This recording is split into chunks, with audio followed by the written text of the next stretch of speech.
四、三。條啲即未抹唔其係啊實 Babyface 咧，我係真係幾感動，尤其是佢最尾講咗一句好真誠嘅説話，即係好多謝我啦。二、我唔知你啊。一，夠鐘。對唔住啊，Babyface，好多謝你再一次參與呢個節目。頭先你話嘅，完咗呢一個 show 之後，如果你唔能夠到，你就會離開 Maggie 呢一個嘅世界。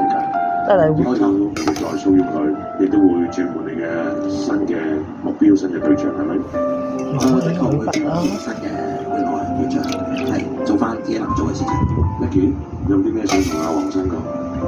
你係一個好真誠嘅人，好似你哋話齋，但係我自己都比較偏好一啲 man 啲嘅男仔啦，所以你係一個好好嘅人，我都俾你感動咗，係啦，我哋以後可以做一個朋友。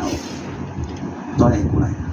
Babyface，我都對你有一個好大嘅改觀嘅，由開頭覺得古靈精怪，到今日覺得你原來係一個好認真嘅人。頭先阿 Maggie 話可以做好朋友，咁你就記住咯喎，大家個關係就只做好朋友，唔好再諗其他嘅嘢啦，好唔好？